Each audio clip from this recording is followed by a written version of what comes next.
So yeah, like let's get started, guys, without any further ado.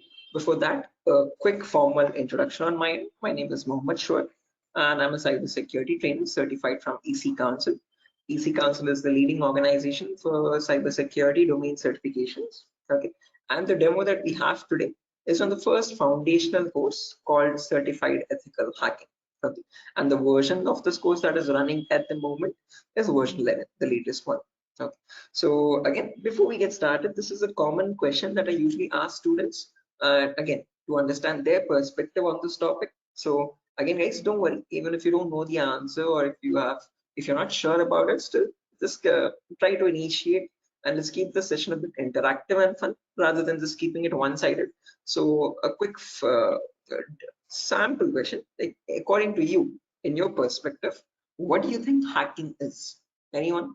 Again, guys, don't worry, I am not asking for any definitive answers or exact to the point answers. Whatever comes to your mind, okay, whatever you think hacking is, please let me know.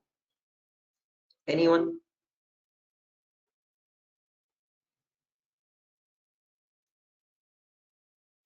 Try to breaking the system.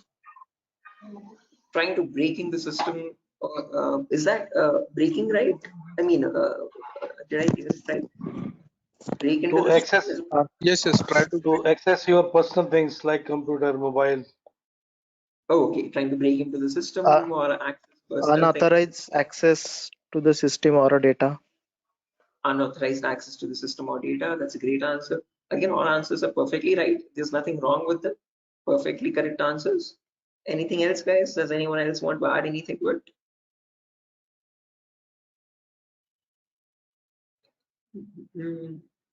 Right, perfect. No worries, guys. Thank you so much for those answers. Those are exactly right. There is nothing wrong with them. Okay, but if I had to just add upon that hacking, that definition, I would add it as hacking is the procedure of trying to gain access to information systems. Okay, these information systems could be anything. They could be from as small as a mobile phone to as big as a web application server or a database or the cloud organization as well. Okay, and this is done without the permission or without the consent and knowledge of the person owning those systems. Okay, so if those systems belong to a third party person, that person does not know that someone is trying to gain access to their information or the data. Okay, and this is usually performed by hackers for their own benefit.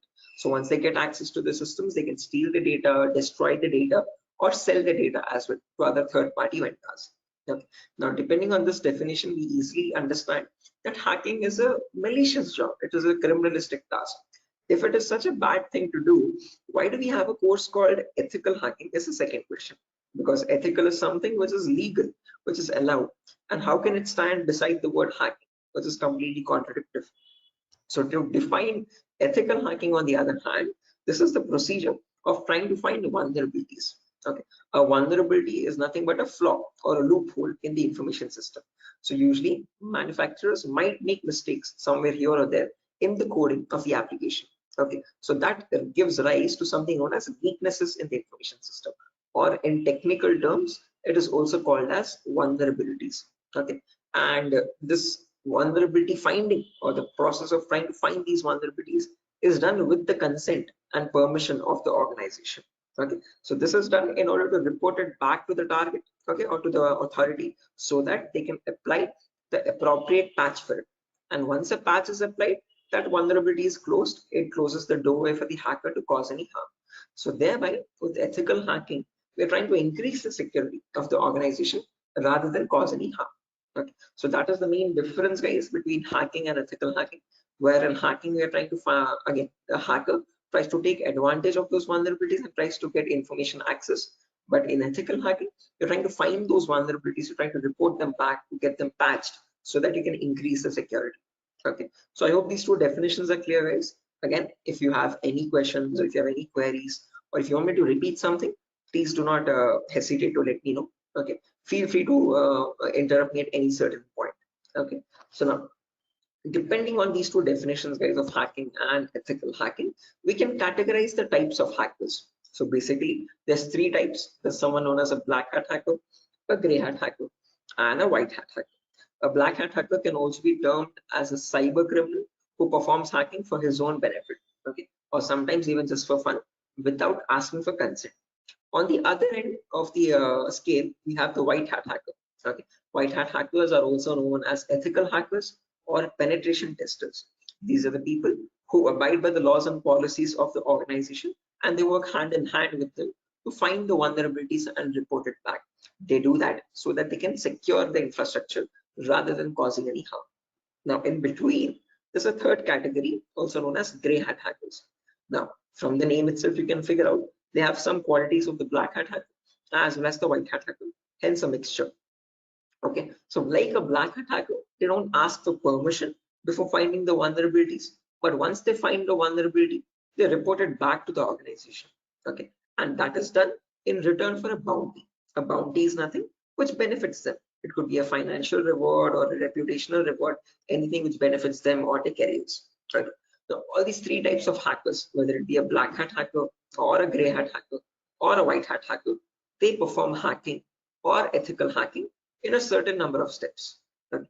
And those steps collectively are called as hacking cycle or cyber kill chain.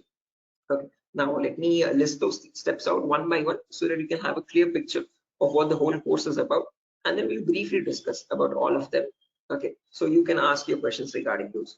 Okay, so the first step that you perform in hacking cycle or cyber kill chain is known as information gathering. Now, certain organizations term this step in different names. They can also call it as reconnaissance or footprinting. Second step is known as scanning. It can also be referred to as enumeration. Third step is gaining access.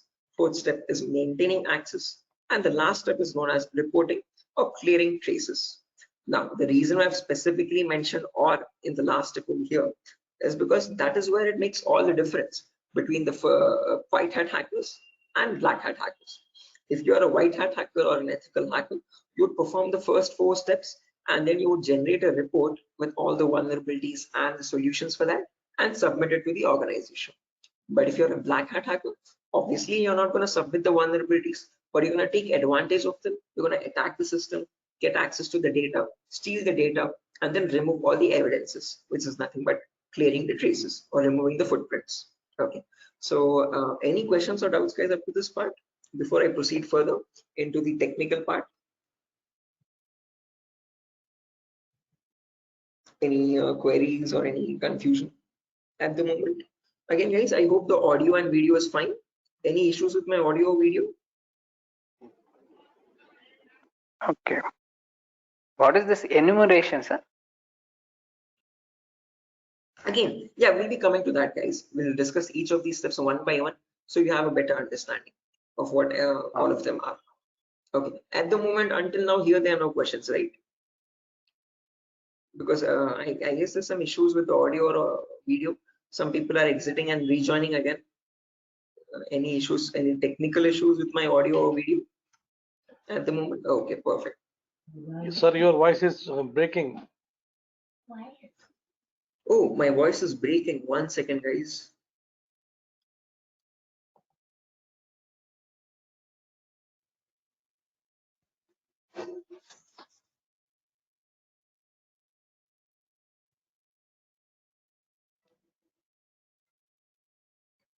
Okay, hello, 1 2 3, hello, 1 2 3. Now it is Guys, okay. it's okay, right? Right, perfect. Clear, sir. Right, let's proceed now, guys, and understand each of these steps one by one so you have a clear picture of what they are. So the first step is information gathering. Again, as the name itself suggests, this step involves the hacker or the ethical hacker to gather as much data as possible about your penetration testing target. Okay, and all this information is gained passively. What I mean by passively is that you get this information from other third-party sources rather than contacting the organization directly. Okay, so for example, if I have a target like wipro.com, about wipro.com, I'll start searching online for all the material for it, okay, all the data regarding wipro.com servers. Okay, the main question is what kind of data are we talking about over here, and this is the information that we require. So firstly, we try to figure out all the IP addresses and the range of IPs used by the Wipro's main servers or the secondary servers. Then the who is records to understand who is hosting wipro.com and since when has it been hosting itself. Then the DNS records to understand what information is stored in their DNS servers, domain name servers. Then employee details such as their contact numbers, their email addresses, their usernames and passwords which are leaked, and their home addresses if possible, and so on. So then the domains and the subdomains of Wipro's website, and the operating system information, like what OSs are being used by the servers that are linked with Wipro.com. Now trust me, this guys, that all this information is available online to be gathered.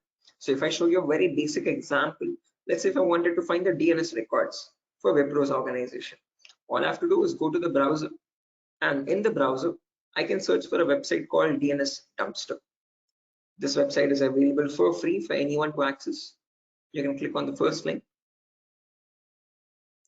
and over here you can just search for Wipro.com, and you can click on search, and now this is going to fetch and give you all the information about the Wipro's DNS servers. So first things first, it tells you where the Wipro servers are being located on the geolocation map. So it tells us that there are 4 DNS servers for Wipro. As you can see, these are their host names, exact host names, and these are the exact public IPs. These IP addresses are very important for a hacker or an ethical hacker to proceed with the further steps of scanning and enumeration. Okay. After that, we can see that there's the host record telling us what are the Wipro servers IP addresses and subdomains IP addresses. So this is the main Wipro.com server, which is being hosted on the IP 66.7.148.227. Again, this information is very relevant for a hacker or an ethical hacker to proceed further. Further down, you can also see it also gives us the complete network topology. So this is how Wipro servers are connected to one another, and we have the whole network topology with the host names and their IP addresses. Okay, so this is basically whole Wipro's organization main server data. So again, this data is readily available, guys, for anyone to be accessed. That is not the vulnerability. Wipro themselves manually give out this data so that everyone around the world can access their servers. If this information is not given out, not many people will be able to access Wipro services and the website. Okay, the giving out of information is not wrong over here, but not checking if the information that you're giving is secure or not is the vulnerability. Okay, so we have to see that whatever Wipro is disclosing, all these servers one by one are completely secure. Okay, after information gathering is done, then we go to the next phase, which is known as scanning or enumeration. Now, one of you asked me what scanning or enumeration is. This is nothing but trying to get some extra information about the target by making active connections.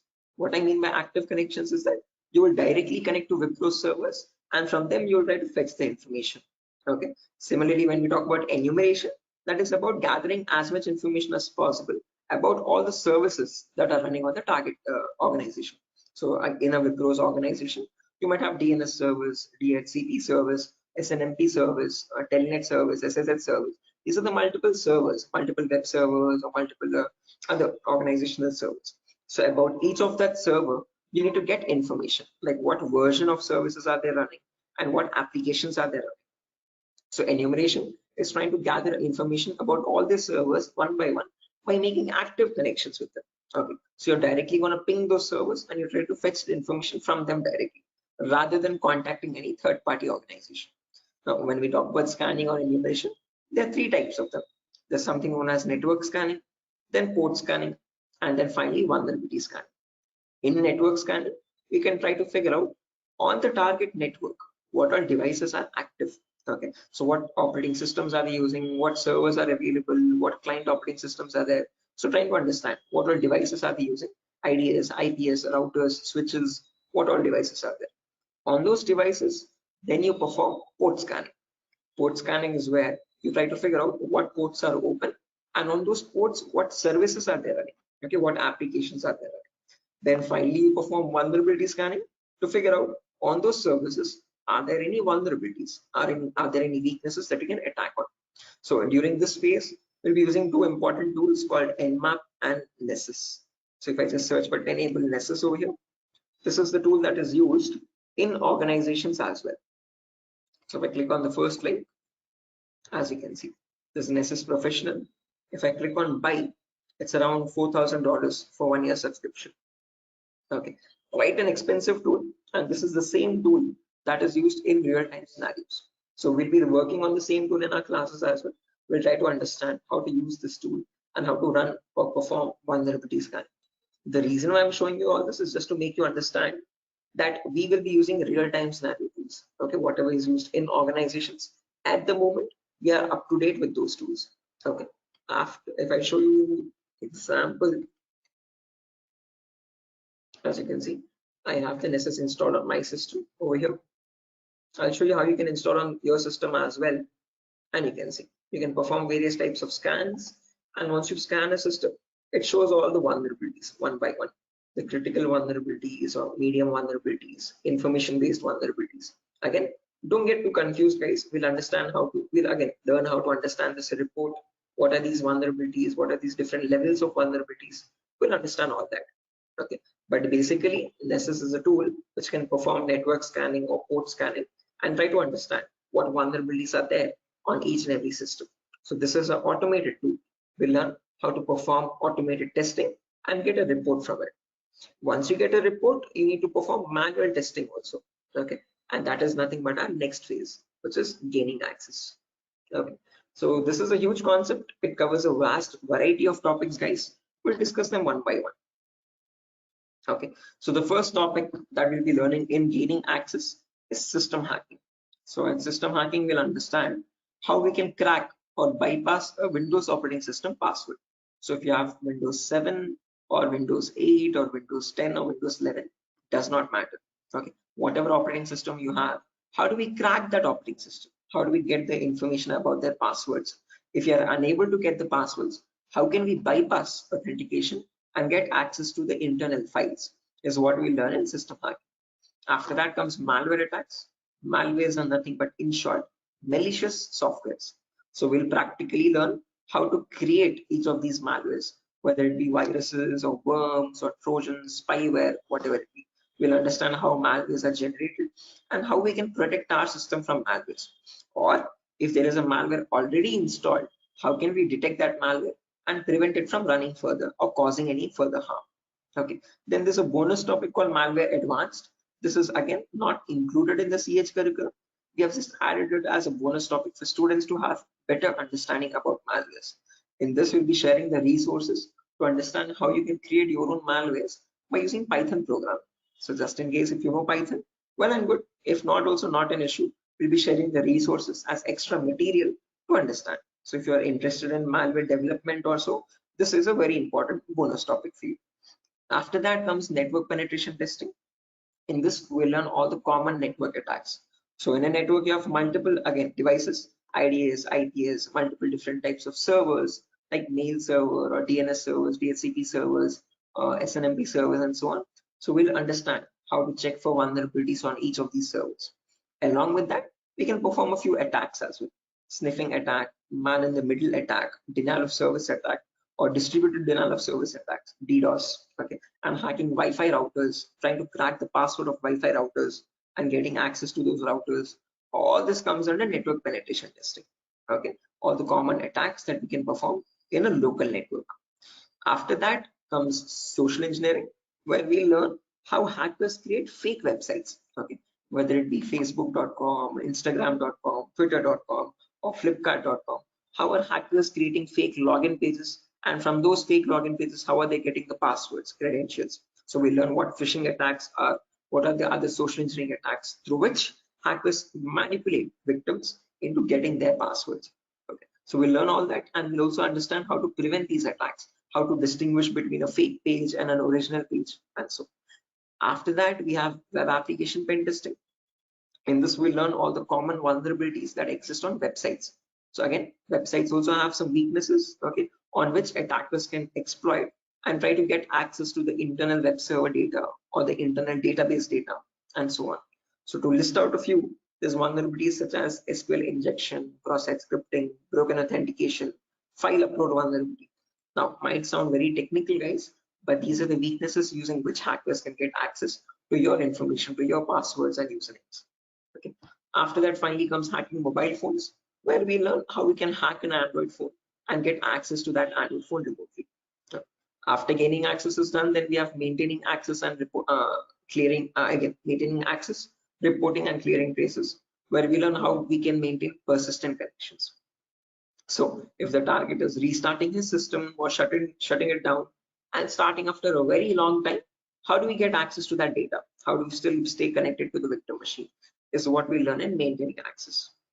After that comes reporting of creating traces, where I'll show you how you can generate a report and submit to your client or submit to your organization, or how do you remove the evidences. So this course is designed in such a way where we learn both the perspectives of a black hat hacker as well as a white hat hacker. Okay. And it's designed in a completely practical way, no theoretical nonsense. Every day we'll have a class for 1 hour where the first 20 minutes we'll discuss the theoretical part, understanding what that attack is or how to prevent that attack. And then the remaining 40 minutes we'll discuss the practical part of it, okay, with real-time scenario tools. To list out a few tools, we'll be using this tool such as Nessus, we'll be using Nmap, we'll be using Burp Suite, we'll be using the whole main Kali operating system, okay, which I have over here, as you can see. Okay. Before that, let me show the course content as well, guys, very quickly.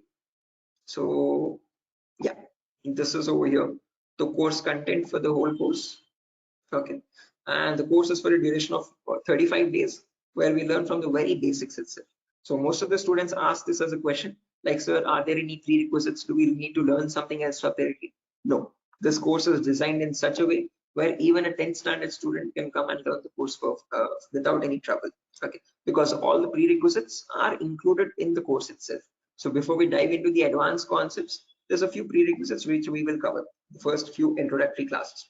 First things first, we learn about networking basics. We learn what IP addresses are, what are IPv4 addresses, what are IPv6 addresses, what is a DNS server, what is DHCP server, all the important protocols, what is TCP protocol, what is UDP protocol. We'll discuss all that in networking basics. Then we'll jump into virtualization. Okay, virtualization, because as you can see over here, I'm running my Windows 11 operating system. On top of this, I'm running my Kali OS. Kali is a Linux-based operating system. Okay, and we need to install this. The reason being, this comes pre-installed with all the penetration testing tools. So for information gathering, web application attacks, password attack, Wi-Fi attack, all these tools are available in Kali Linux. These are not available for you in Windows. So that is why we need to understand how to install this Kali operating system. Okay, and for that we need a tool such as VMware. VMware is a virtualization software. This allows you to install multiple operating systems on the same machine. So I have my Kali OS, I have my Windows 7 OS. All of these are running on my Windows 11 operating system, as you can see. Okay, so on my Windows 11, I can run my Kali, Windows 7, whatnot, as many operating systems as I want. After that is done, then we learn basic Linux and Windows commands, because as I've mentioned, we'll be using Kali Linux. So we need to know how to operate that OS. Okay, so we'll understand what the basic Kali commands are. We'll get familiar or comfortable with the Linux environment, and then we'll dive into the advanced concepts. Okay, so there's a few extra concepts there mentioned as well, as you can see over here: cryptography, reverse engineering, IoT, cloud security. These are not mentioned in the presentation for us, but these are all the topics that we'll be covering. Okay, the whole course duration is around 1 month, guys, 30 to 35 days, and we'll have a class from Monday to Friday onwards for every day for 1 hour. Okay, and the timings will be same. We'll have timings at 8 p.m. Every class will be recorded, and you'll be getting the recordings as well online, which we will have permanent access to. So just in case if you're missing out any class, you can access the recordings whenever you want. Okay, if needed, we can take backup classes as well on Saturdays and Sundays, just in case if there's a lot of absence. Okay, so yeah, that's that, guys. A quick introduction on what the course is and how long the duration of the course is. If you have any questions, you can shoot at me right now. Please let me know, guys. Any queries, anything that you want me to repeat or so. Can you hear me?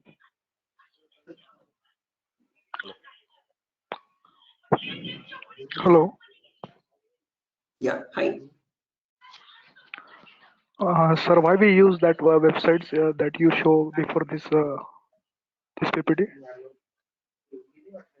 Sorry, Yogesh, I didn't get your question. Can you please repeat? Sir, we as you said that we use some websites for ethical hacking. So that website that you opened before this PPT, I'm asking about that Yeah. website. The DNS dumpster website, as you can see over here. This is for information gathering, trying to gather information about any certain client. So before we perform hacking, it's very necessary that we know all the data about that organization or the data about that target. So in order to get that data, we have to visit these third-party websites. Okay, Sometimes your organization might not give you that data sufficient for us. Okay. That is why we need to gather that information from other third-party sources, websites like DNS Dumpster and so on. Okay. The more the data you have, the more possibilities you have to attack the system. Okay. The more attack vectors you can find or possible paths you can find to attack the system. Okay. So that is why it is necessary to access these websites and get the data about our target from these websites. Okay, okay, so understood. Right. Any other questions, guys?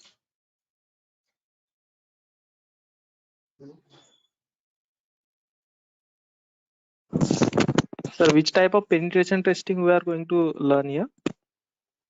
Again, CEH is a very comprehensive course, guys. We're not going to be going into any advanced level penetration testing, but we will learn all the kinds of, whether it be web application pen testing or network penetration testing or system hacking or Android pen testing. We'll be covering the basics of all of them. This is a course designed for people who are completely new to cybersecurity, and we can't leave out any endpoint. So we need to understand how to perform network security testing. We need to perform web security testing, Android security testing as well, and Windows or Linux security testing as well. So we'll be learning all of them one by one. Okay, we'll be covering each and every endpoint that is left, as you can see over here in the course content. Okay, but as I've mentioned, we won't be going in depth of all of them. We'll learn how to check for security vulnerabilities, basic vulnerabilities, and how to remediate them, how to remove those vulnerabilities. Okay, if you want to learn about any advanced after CEX is done, then you can go with advanced courses such as web application pen testing for bug bounty. This course is specifically designed only for website security testing. So in this, we'll be going with OWASP Top 10. Okay, this is an organization which gives you the list of necessary vulnerabilities that you have to test for, and this course only focuses on web applications, nothing else. Okay, so after CEX is done, then you can choose a specific domain, and depending on your interest, you can choose your specialization. Okay, whether it be website security or Android security or network security or cloud security and so on. So Okay, sir. Thank you. right. Any other questions, guys? No, sir. Right. Okay. After So course completion, certification provided. yes, if anyone is interested in writing the CEH certification as well, we provide support for that also. There's complete pass guarantee. So I usually handle the certifications myself. So if you're planning on writing a So this is certification, job guarantee. this is what? Sorry. Job guarantees. Sorry, I didn't get you guys. Can you please repeat that? Hello. After this course, is job is. He's asking Oh a yeah, placement yes, assistance. job assistance. Again, guys, at Durga, you're not going to be providing any confirm guarantee that we'll be placing you in an organization, but we'll be sharing your resume once you forward it to our consultancies.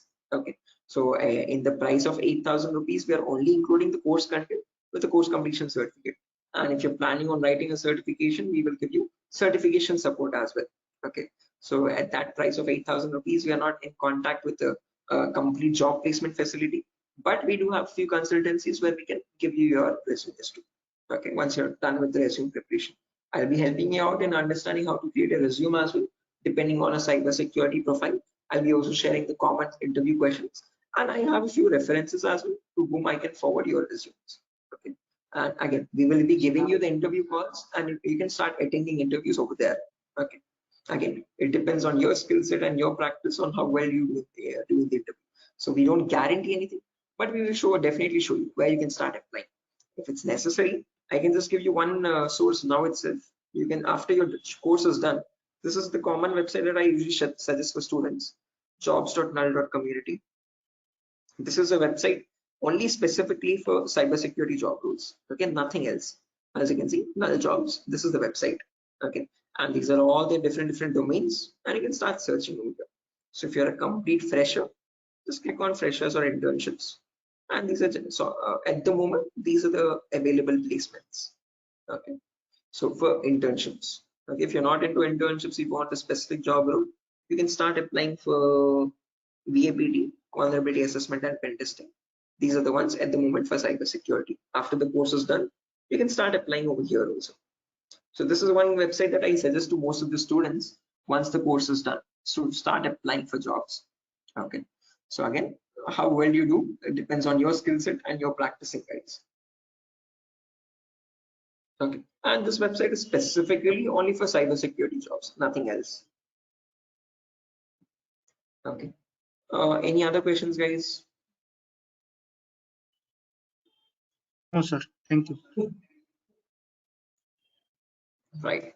Again, if you practice properly and if you're done with the course, guys, and if you're thorough with all the concepts, getting a job in these portals is not that tough. Okay, there's a lot of students from our previous batches as well who have searched for jobs in this nuts.job.co.in and they found their internships and their jobs. Okay, so again, as I've mentioned, once you sit for the interview, it's all on you. Okay, so it depends on your preparation of how well or bad you do. So we can't guarantee anything, okay, because that's on your skill set, but we can at least show you where you can start applying for jobs. Okay, so yeah, that's that, guys. Nothing further for our session today. And yeah, if you have any queries, again, over here is my number, just in case if you have any queries, technical queries, you can let me know. This is the number over here, 768-006-9768. Hello. Hello. Yeah, I can hear you. Prabin, I can hear you. Yeah. So I just wanted to know. Actually, I'm a working professional. I'm working on the front end side, but wanted to move into this domain.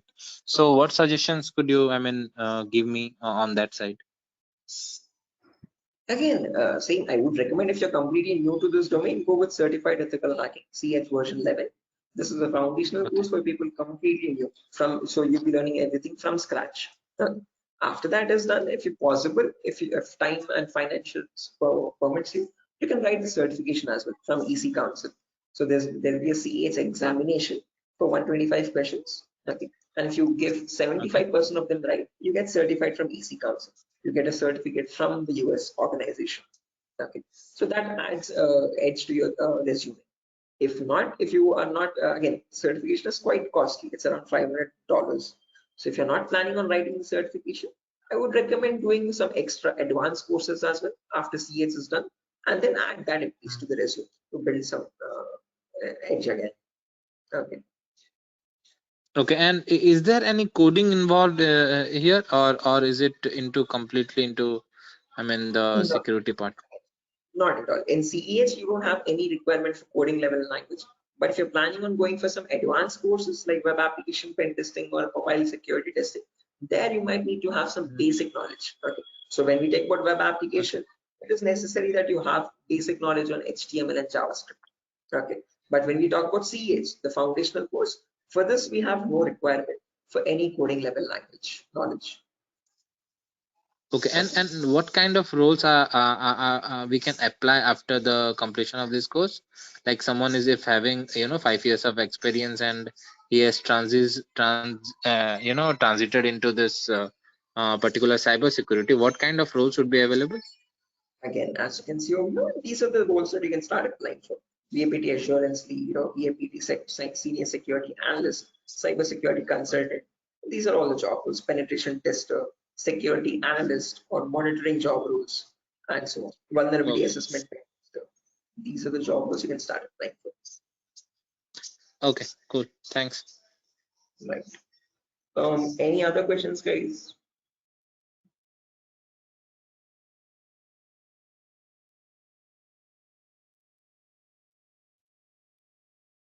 Right.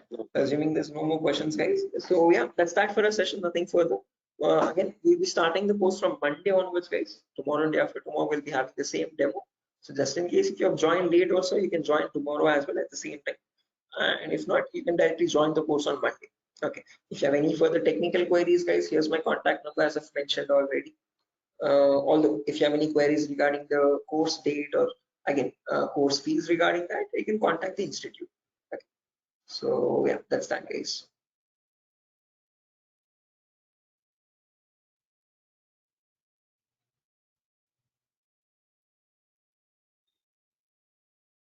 Sure.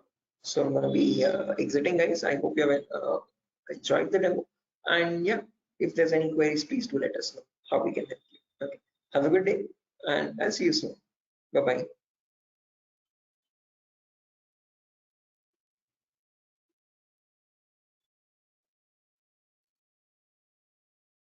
Thank you, guys. Thank you.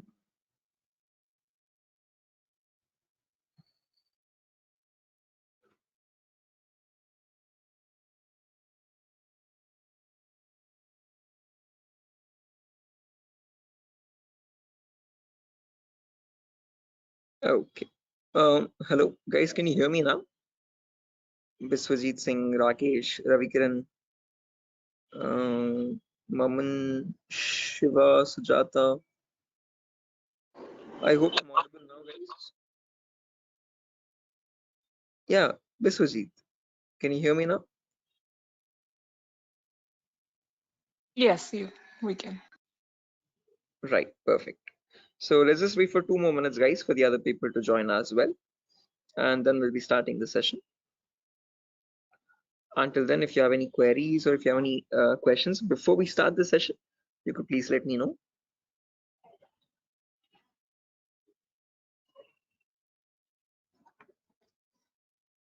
So, Yes, I excuse can me, hear sir. you. Yeah.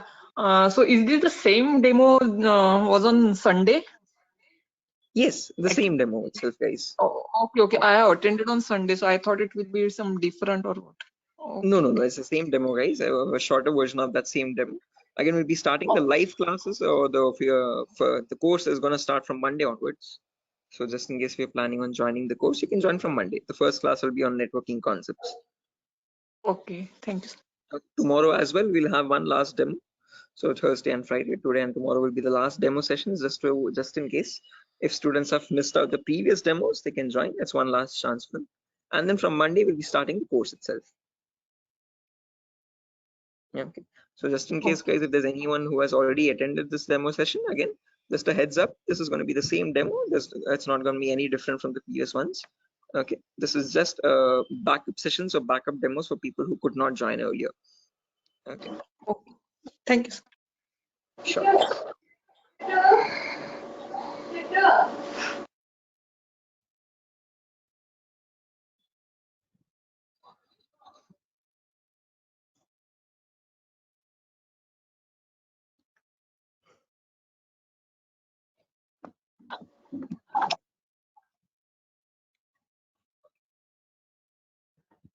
Sir, it means I can directly join on Monday because yesterday I was also present.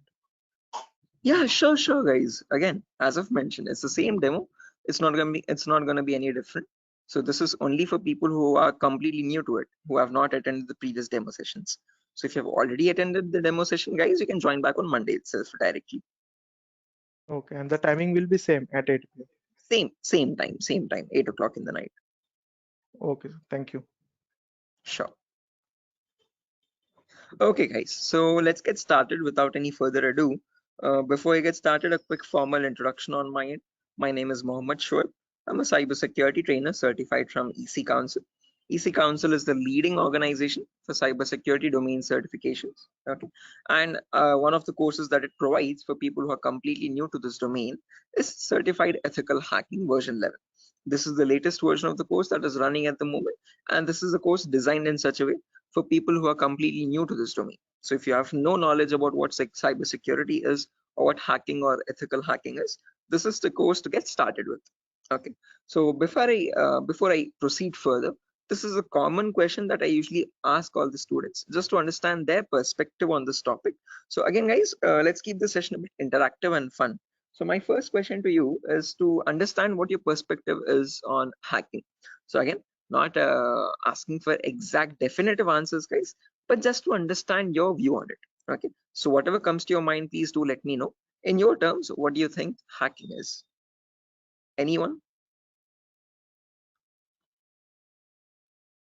There's Biswajit, there's Maman, Rakesh, who else? Shafiuddin, Shiva. Hello. Yeah, Biswajit, I can hear you. Sir, actually, according to me, hacking means to hack the information of organization or any Okay. systems. Right, yeah, hacking information or getting access to the information of organization systems. That's a good answer, Biswajit. Anyone else, guys, who wants to add anything to that? That's a perfectly right answer. There's nothing wrong in it at all. Perfectly all right. Any other additions to that, guys? Anyone who wants to append anything to that answer?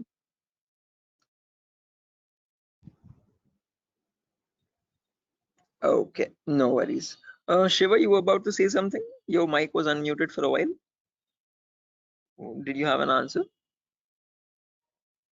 Okay, no worries, guys. So let me just add on with Biswajit's answer. So if I had to define hacking on, depending on using on his words itself, hacking is nothing but the procedure of trying to gain access to information systems. Okay, now these information systems could be anything.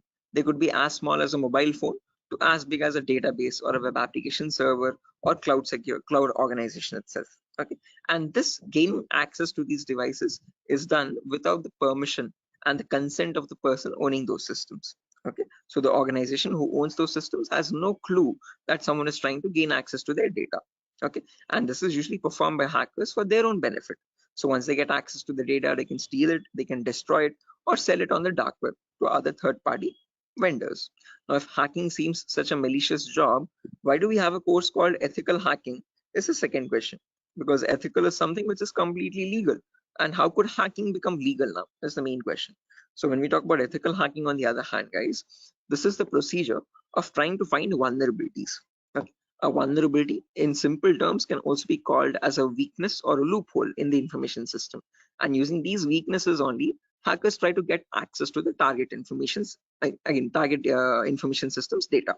Okay, so your job as an ethical hacker would be to find these vulnerabilities before a hacker does, and this is done with the consent and permission of the organization.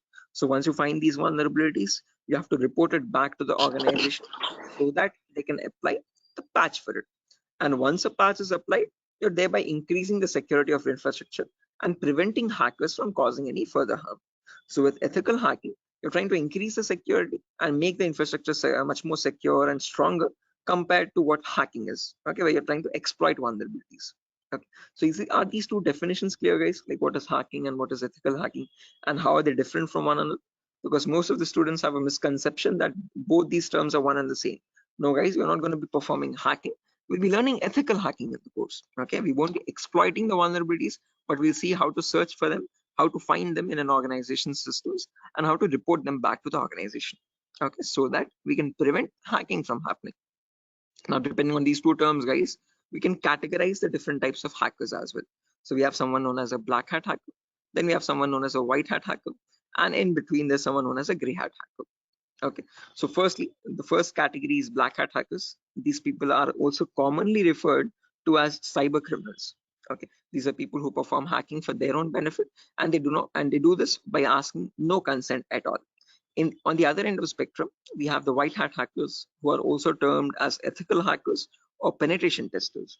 Now, these people perform ethical hacking, or in simple terms, penetration testing, to find all the vulnerabilities in the organization. And they do this by asking for consent and by following all the laws and policies set by the organization. So they do not cross any line, they do not perform exploitation of any vulnerabilities, they only work to increase the security of the organization. Now, in between white hat hackers and black hat hackers, there's someone else known as a gray hat hacker. Now, as the name itself suggests, these people have both the qualities of black hat as well as a white hat hacker. Like a black hat hacker, they don't ask for permission before finding the vulnerabilities. But once they do, once they find the vulnerability, like a white hat hacker, they report it back to the organization. Okay, they don't take advantage of it, they don't exploit it and try to attack the system, but they report it back so that they can help the organization. But it's a give and take relationship, so it's a there's kind of a bargain over here. Okay, the catch is that these gray hat hackers ask for a bounty in return. Okay, a bounty is anything which benefits them, so they could ask for some prize reward, or they could ask for some reputational reward, anything which benefits their career and profile. Okay, and that is why in simple terms they are also known as bug bounty hunters. They find bugs in return for a bounty. Okay, so they are hunting for bugs. Okay, now all these three types of hackers, whether we take black hat hackers, gray hat hackers, or white hat hackers, they perform hacking or ethical hacking in a certain number of steps. Okay, and they follow a procedure, a systematic procedure. That systematic procedure is known in simple terms as hacking cycle or cyber kill chain. Okay, various organizations categorize these steps into various numbers, but if I had to summarize it up, there are 5 important steps in hacking cycle or cyber kill chain. Whether you take a black hat hacker or a white hat hacker or any kind of a hacker, he needs to follow the same procedures as well. Okay. Now let me list them out first, and then we'll discuss in detail about each of them, so you have a clear picture of what the whole course is about. Okay. So the first step is known as information gathering. It can sometimes also be referred to as reconnaissance or footprinting. So they are one and the same term, guys. Don't get confused. Various organizations use various terminologies, but whether you hear information gathering or reconnaissance or footprinting, all the three terms are one and the same. After that, you have scanning, which can also be referred to as enumeration. Then you have gaining access. Then you have maintaining access. And finally, there's a reporting or clearing traces. Now, the reason why I've mentioned or over here in the last step in capitals is because to make it a note to understand that this is the only step where you have a difference between black hat hackers and white hat hackers. Now, whether you're any kind of a hacker, whether it be black, white, or gray, the first four procedures are to be followed mandatorily. So you have to follow those first four procedures in the same order. After that, in the end, what changes is the last thing that you do. Okay, if you're a white hat hacker, you would definitely report all the vulnerabilities that you have found with the remediations, with the solutions to remove those vulnerabilities. If you're a black hat hacker, definitely you're not going to be giving any solutions, and obviously you won't be reporting it, but you will try to remove all the evidences. So whatever harm you have caused, whatever data you have stolen, you might leave some footprints here and there. Okay, so that is why it's very necessary that you remove or clear those footprints so that you cannot be traced out and you stay anonymous. So that is known as clearing traces in simple terms. And in our course, we're learning both the perspectives, how we can generate a report and submit to the organization, or how hackers clear the traces and remove all the evidences. Okay, now let's briefly discuss about each of these one by one, guys, so you have a better idea on the whole course. But before that, any questions, guys, for anyone? Again, please feel free to interrupt me at any certain point. Do not hesitate to ask a question. Please let Hello, me know. Yeah, Biswajit, I can hear you. sir. Is this class is getting recorded? Yeah, this will be recorded, definitely. Every single class that we take will be recorded and it will be uploaded to the Google Drive. So even once we start our course as well, the whole duration of the course, every single day we'll take a 1 hour class, and each class will be recorded and uploaded to the Google Drive. So that Okay, just sir. in case if you're missing out, if you're absent for a session, you can access the recordings whenever you want to. Okay, okay, sir. Actually, from the starting, you told about hacking and ethical hacking. So, Mhm. could you please briefly tell me? Hacking means like you're hacking the particular credence, some credential information, like something personal information you are hacking. But ethical hacking was that I did not get it properly. Good question. Again, Biswajit, when we talk about hacking, this is something that cyber criminals perform. Okay, hacking is where you're trying to get access to information devices. Okay, and using those information, what you do with that information defines what kind of hacking you do. Okay, so in ethical hacking, we are trying to understand how hackers are hacking that information. So what are the procedures are they following, and how are they actually finding that vulnerability, and how are they checking for those vulnerabilities on the systems? Okay, so we as ethical hackers try to find those same vulnerabilities that hackers use, and we try to rectify those vulnerabilities. We try to apply the patches for them. Okay, so just That, like that, how that means hackers do it, we are going to do it that in an means ethical manner. Yeah, okay. That means, sir, if a hacker is trying to hack some particular information, and the ethical hackers are there to prevent that through their coding or whatever the algorithms. I think. exactly. Again, in simpler terms, it's not about algorithms and stuff, but it's about the source code actually. Okay, so whatever it is known as a vulnerability. A vulnerability is a weakness or a misconfiguration of the system. So ethical hackers do the job of finding those vulnerabilities before a hacker can cause any harm.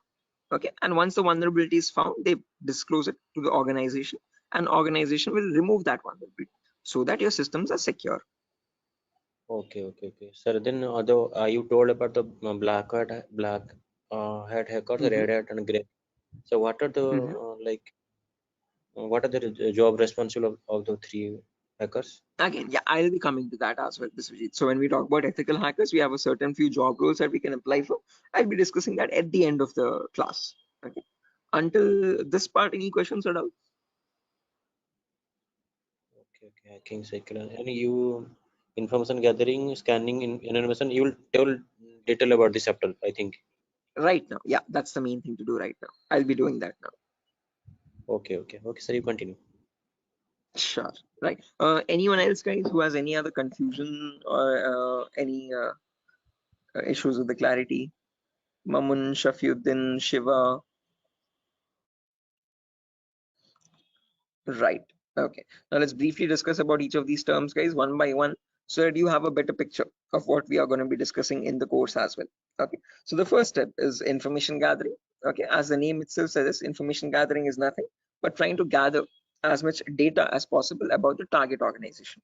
So if we take a client, for example, Wipro.com, for the time being, we need to gather information about Wipro servers. Okay.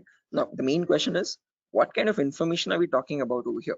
And this is the information as follows. Okay, so we try to gather information such as the IP addresses or the range of IPs used by the Wipro servers, then the whois records to understand who is hosting Wipro's website, and since when it has been hosted, when was it last updated, when will it expire, then the DNS records to understand what data is stored in the DNS servers, then employee details such as the contact numbers, email addresses, usernames and publicly leaked passwords, and domain names of the Wipro.com, subdomains of Wipro.com, and operating systems. So what OSs are they using in their organization? So if I give you a very basic example, I can just go to my browser, and in the browser I can search for a website called DNS Dumpster. This is a common website that I usually show in the demo sessions. So if I search for DNS Dumpster, I get the first link. Now this is an example of information gathering. So you're trying to gather information about Wipro.com from other third-party sources. So right now in this step, we are gaining information passively. What I mean by passively is that we are not contacting Wipro.com directly, but we're trying to gather information about Wipro.com from other third-party sources, such as DNS Dumpster. Now when I click on search, I can notice this gives me all the information about Wipro's DNS servers. Okay, so at the moment Wipro has 4 DNS servers with these host names and these exact public IPs. So these IP addresses are very important for a hacker or for an ethical hacker to proceed further in the further steps of hacking.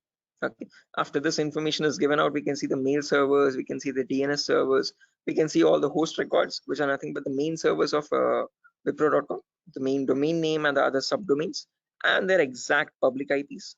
Scroll down much further and you can see the whole complete network topology. So this is how Wipro's servers are connected to one another. Okay, so these are all the servers of Wipro. Okay, the main domain and all the subdomains, and the mail servers also, mail or DNS servers. Okay, so this gives us complete information of all the endpoints that you have to test for complete security of Wipro. Okay, now this information is given out by Wipro itself. It needs to be given out. It is mandated so that people can access their services. Okay, what that is not the vulnerability, guys. Giving out the information is not the vulnerability, but not checking if each of these endpoints are secure or not is the vulnerability. So a pen tester or an ethical hacker needs to check for each and every endpoint and see to that that on each of these servers there are no unnecessary ports running or unnecessary services running which are having vulnerabilities. Okay, so now next comes the scanning phase. So after you gather information like this about a target organization, then we go with the scanning phase. Okay. Scanning is where we get some extra information by directly contacting the servers. Okay, so to gather more information by making active connections with the direct target. So in this phase, we'll be using 3 types of scanning. There's network scanning, port scanning, and vulnerability scanning. In network scanning, we try to figure out on the target network, on the target organization, what all devices are being used. So if we take Wipro, for example, in Wipro's company or in the Wipro's office, what all devices are being used? What servers are they using? What firewalls are they using? What IDS, intrusion detection systems or intrusion prevention systems are they using? And what all services are they using? DNS, DHCP, and so on and so. Okay, once we know that, then we perform port scanning to figure out all the services as well and their version details. So if they're using DNS service, what version of DNS are they using? If they're using mail services, what mail services are they using and what versions are they? Okay. Finally, perform vulnerability scanning to find the weaknesses on those servers.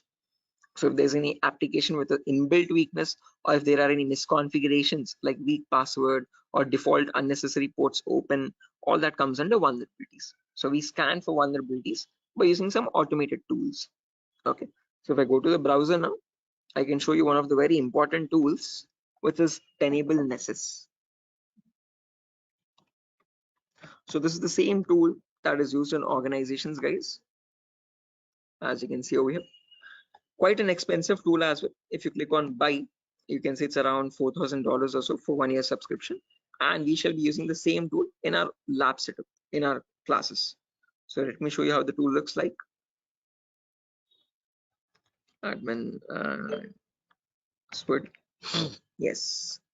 So again, default password, default credentials, policies, scan templates. So this is how your Nessus tool looks like, guys. So this is capable of performing your network scan or port scan or vulnerability scan, and gives you the list of vulnerabilities.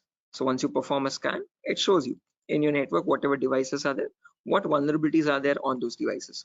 So it categorizes the weaknesses on the system in 5 levels: information, low, medium, high, and critical. So if a company has any critical vulnerabilities, it means hackers can easily get access to their servers. Okay, so we'll understand how to perform vulnerability scanning, how to know if a system has any vulnerabilities, and if hackers can hack their organization so easily. Okay, if they can hack, how do we provide the solutions is also what we learn. Okay, after scanning is done, then we go with the next phase, which is gaining access. Now this is a huge concept, guys, covers a lot of variety of topics, and these are the topics as follows.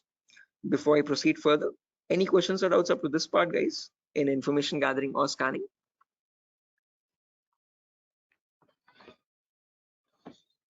Biswajit, Mamun, Shafiuddin, Shiva, please do not hesitate, guys. If you want me to repeat something, I will definitely do. Sir, Yeah. Sir, please repeat that first part. Which one? Like before gaining access, you told us some gathering information. Like I understood that, what if their system in vulnerability in the system, so hackers are easily hack that system. So I understood somehow. Oh yeah, in information gathering, again, Biswajit, as I've mentioned, we try to gather information from other third-party websites. So there's websites like DNS Dumpster, Hunter.io. So from other third-party sites, we gather information about the target. After that, then we perform scanning. So we directly get access to target servers or whatever target it is, whether it is Wipro.com or so and so. Okay, and in their target organization, we perform the scanning to figure out in their network what devices have what vulnerabilities. So in my local network, I have scanned for 3 devices, and in each of these devices, I can see the weaknesses on each system. Okay, tells you what the weakness is. Okay, if there's an unsupported OS, what is the solution to remove that vulnerability, and what can be performed with that vulnerability. So this scanning tool gives you that up-to-date information. Okay, so this is all this all comes under automated vulnerability scanning. Okay, so this is something that you always perform in an organization to test for vulnerabilities on different systems. Okay, it is software. Yeah, it is a software. This is the Nessus tool. The Nessus tool is nothing but a software that we have. Okay, sir. Okay. Right, so this is the same tool that is used, the same software that is used in organizations as well. Okay, and we'll be running in real-time scenario. Whatever tools that are being used, we work on them in real time. Okay. So yeah, now proceeding further, after all this is done, then we go with the gaining access phase. This is where we try to perform various kinds of attacks to get access to the systems. Okay, once we perform the scanning, once we know that these are the vulnerabilities on which you can attack on, next part is nothing but to attack directly, which is nothing but penetration testing. So in this, as I've mentioned, there's a huge set of topics. Okay, so let me discuss them one by one. So first topic that I will be discussing is system hacking. So in system hacking, we learn how we can hack or crack or bypass a Windows operating system password. So whether it be Windows 7 or Windows 8 or Windows 10 or Windows 11, doesn't matter. How do we crack or how do we bypass the password is what we learn in system hacking. So if your system is password protected, how can you crack and understand what the password is in clear text? Or if you're unable to crack it, if it is too tough to crack, how can you bypass that password and still get access to the internal files is what we learn in system hacking. After that comes malware attacks. Malware is in simple terms are nothing but malicious softwares, and we'll practically know how to create each of these malwares. So people think that viruses are on the only malicious softwares available on internet, but that's a misconception. We have multiple malicious softwares. We have viruses, we have worms, trojans, backdoors, spyware, rootkit, whatnot. There's tons and tons of malwares, and there's thousands and thousands of malwares added every single day. So we'll practically learn how to create each of these malwares and how to prevent our system from getting attacked by these malwares, or how to detect for malwares on our system. Then comes network penetration testing. Okay, In network pen testing, we learn all the common network vulnerabilities. Okay, so in an organization, in a local network, there are multiple services.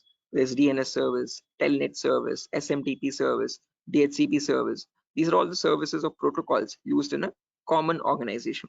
So we learn how to test for weaknesses on each of these servers.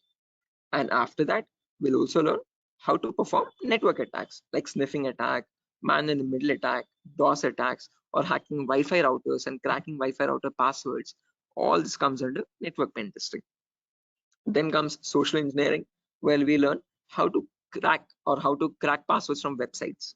Okay, so how do hackers make fake login pages, Facebook page, Instagram page, or a Flipkart login page, bank login pages? How do hackers get your passwords from these pages? Okay, how can they create fake login pages and send them to the victims and perform phishing attacks? All this comes under social engineering. Then finally comes web application pen testing, where we learn all the common website weaknesses. Okay. Is this useful for SOC analyst role? Yeah, Shafiuddin. We'll be discussing a very basic tool called Splunk as well. That is very important for your SOC analysis role. Okay.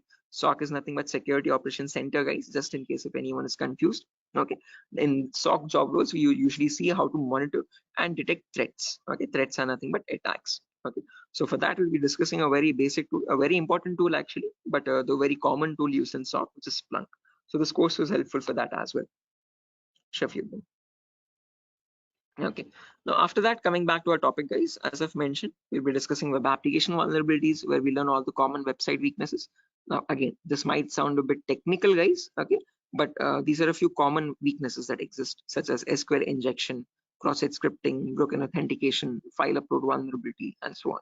So these are the weaknesses that hackers use to get access to the web server, okay, or the databases in the backend. Okay, after that, we have hacking mobile phones, where we learn how to hack or crack an Android application phone. Okay, so how do we use Trojan attacks and get access to the Android phone remotely? Okay, after this is done, then we have two small topics, which are maintaining access and reporting or clearing traces. So this is the most important concept, guys, gaining access. After that, we need to know how to maintain persistent connections. So how do hackers maintain a connection even if the system restarts? Okay, is what is known as maintaining persistent connections. After that, we have reporting or clearing traces, where we'll see how to generate a report and submit to the organization. Or if you're a black hat hacker, how do they remove all the evidences? How do they clear the traces? Okay. Now, since not everyone is from a technical background or might not be from a technical background, we will discuss a few prerequisites as well. Okay. So the course is designed in such a way where you don't have to learn anything separately from outside. So if you're, this is in a way to even a 10th standard student to understand this course in a simple and sufficient manner. Okay, so before we dive into all the advanced concepts, we'll be discussing these 4 prerequisites or 4 to 5 prerequisites. So first we'll learn basically what ethical hacking is, or how is it different from hacking. Then we learn virtualization. Okay. The reason why we need to learn about virtualization is because we'll be using a tool called VMware. So as you can see on my desktop, this is my Windows 11 operating system, and on this I have my VMware application. Okay, this VMware allows me to run multiple operating systems on one single machine. Okay, so as you can see, I can run my Kali OS, I can run my Windows 7 OS, Ubuntu OS, and so on and so. Okay, the reason why we need virtualization is because we need to run something known as Kali Linux. This is a Linux operating system, guys. Okay, and this is very important for us because this comes pre-installed with all the penetration testing tools. Okay, for hacking tools or ethical hacking tools. As you can see over here, there's information gathering tools, there's web application testing tools, there's password attacking tools, Wi-Fi attacking tools, and so on. So these are the tools that specifically come only with Linux OS. Okay, they're not available in your Windows operating system. So that is why we need to know how to install this operating system and how to use this out. Okay, again, one good thing is this is completely free and open source. Anyone can download this operating system from the official website kali.org.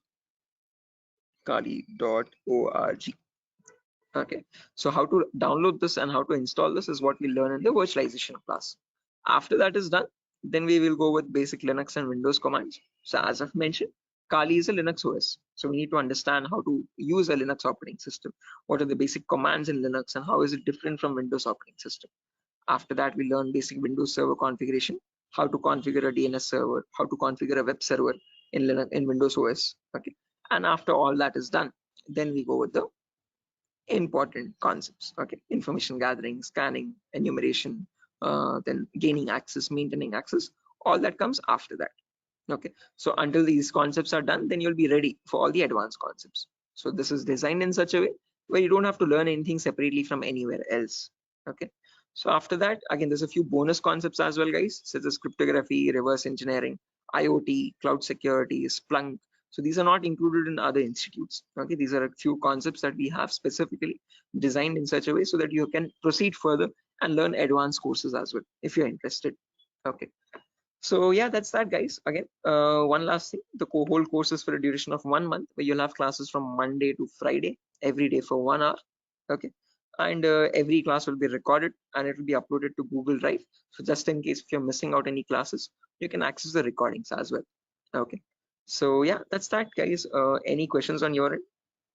Yeah, Biswajit, you were asking me one question, asking about the job roles, I guess. So once you're done with the course, you can start applying for job roles like SOC analyst, vulnerability assessment tester, or penetration tester, or again, security engineer, and so and so. Okay, so these are the job roles that you can apply for once you're done with the course. Actually, I have taken this course on. I was just learning this course just to get a job in that ethical hacking, like information security, and in any IT company. So actually, sir, as I came to know that, sir, is there any like coding algorithm required to just like to do such kind of activity in Good ethical question. hacking? Great question. This is a very common question that is frequently asked by students, that do we need any coding knowledge required for this course? Definitely not. So, sir, in CEH we will be discussing again. We will be primarily focusing on Linux operating systems. So we need to know how to use a Linux OS properly. Okay, so that is the only requirement which we will be learning throughout the course. Okay. Other than that, you do not require any coding level language knowledge at all. Okay, so coding or development knowledge is not at all necessary. Wherever it is, we will be discussing that basic necessity of it. Okay, so there are certain topics where we have a topic called malwares. So in this we learn how to create malwares. Okay, so in that one topic will require basic coding language knowledge, but again, that itself I will myself be teaching it. Okay, so you don't need to learn anything separately from anywhere else. And other than that, this one topic, malware, we won't be using coding language at all anywhere. Mhm. So Ajay, so actually I am doing job in Linux support, like technical support. That's great. This is going to be a lot easier for you then. Mm.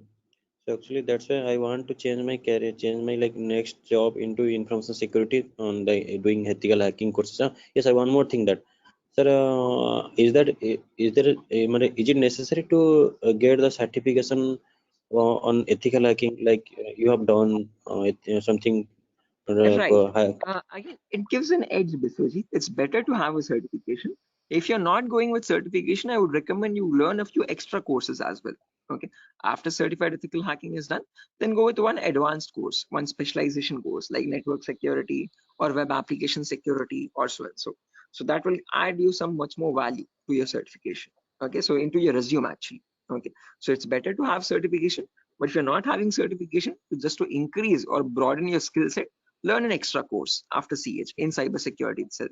Okay, there's many streams. Okay, we provide web application security as well, testing. So you can join this course as well, just in case if you're not doing a certification. Okay. Okay. So after that, web application security is another course. Yes. Okay. Okay, sir. In this syllabus, sir, what we will learn totally overall, what we learn, how much we can work in a company. Again, as I've mentioned, CH is the foundational course, so you'll be learning about all the endpoints. So you won't be focusing on one of them, but all the comprehensively all endpoints. So we'll learn network security also, we'll learn wireless security also, we'll learn Windows and Linux hacking also, we'll learn Android security also, and we'll learn web application security also. But in CH, one thing is you are going to be like a master of, jack of all trades, master of none. So you're not going in deep, you're not specializing in any one of the fields, you're learning about all the fields. After that, you can choose one specialization and you can focus on that. You can either go towards web security or cloud security or network security. Depends on your interest. Okay. Understood, sir. Right. Then that will the final and long-term career. Long term, yes. Okay. To get started first, usually in cybersecurity, you usually get monitoring job roles for a few months. Okay. After that, Okay. then you can go into deeper course. Mamun, are you going to teach all security courses? Yeah, I'm the same tutor, Mamun. So after CEH is done, if you're planning on going with cloud security or web application security, we provide those as well. At the moment, mobile and network is not included, but just in case, since student, there's a huge boom, there's a huge requirement for web application. So that also I provide. Okay. Okay, sir. You can go with 1 year experience, Shafiuddin, not more than that with CEH. But if you like add a few more courses after that, like after CH, if you do web application and also, you can add a couple years experience, like 2 or 3 years of experience as well. Okay, because you need to know more tools with such years, which that huge years of experience. They will ask you what tools you have worked on. Okay, so it's better you have a few knowledge on those tools. So with more the courses, you get more experience with different tools. Okay, sir. So will you please help with practically all the things? Again, the whole course. Oh, is it back-to-back training? Yeah, Mamun. Again, after the CH is done, I usually take separate classes for web application students as well who are interested to join that. Okay, so that will be a back-to-back session directly. Again, yeah, coming back to you, Biswajit, you were asking me something. What was the question again? I forgot. No, actually, I was asking, sir, what, sir? Forget. Anyway, I forgot as well. But let me try to recollect. Does anyone else remember, right, guys, what Biswajit was asking? Practical, yeah, good question. So again, the whole course is designed in such a way where it is 20-40 ratio, guys. So out of all the 60 minutes that we have every single day, the first 15 to 20 minutes will discuss the theoretical part. The remaining 40 minutes will discuss the practical part itself with real-time scenario examples. I'm not going to be boring you with theoretical knowledge. Only in the demo class and only in the first few introductory classes we'll discuss theoretical concepts. Once we start from the information gathering, everything is going to be completely practical based, okay, with tools that are used in real-time scenario. are you teaching cloud security? Yes, I teach cloud security as well, Biswajit. Okay, but again, as I've mentioned, that is usually taken up after CH is done. Okay, so we'll discuss on AWS security and again, mostly on AWS itself. Actually, I wanna make my career into that like cloud security part. That's why I was thinking how much practical you will teach here and how much we can be skilled enough in this course, so that we can be confident enough while attending the interview. So, will you please discuss on about the some like mock interview questions and resume building? Definitely, I will help you. I will send you sample resumes as well to understand how to create a resume for a cyber security profile. Okay, and along with that, I'll also share the commonly asked in interview questions. So I have a PDF document prepared for that specifically, which I share with all the students after the course is done for all the cyber security related interview questions. Okay, so I'll be sharing all that as well. Okay, sir. No, because I have planned after completion of this course, I have planned to move on cloud security by practicing those questions and all the practical things. Definitely. Again, if necessary, I'll be sharing the resources as well, Biswajit, separately for you regarding your cloud security content. Okay. So if you're planning on doing a course after CS is done, then you can contact me for that. We can do that course separately. Okay, sir. Okay, it's not included with Durga Soft at the moment, but again, yeah. Okay, sir. Sure. Any other questions, guys, at the moment?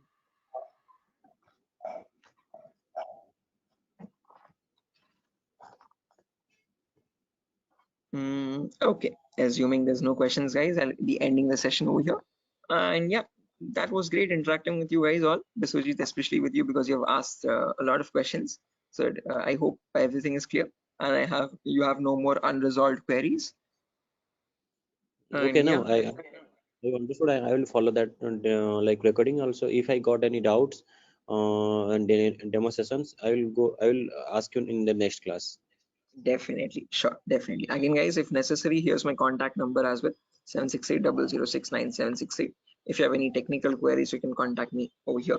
If you have any queries what other technology we should know.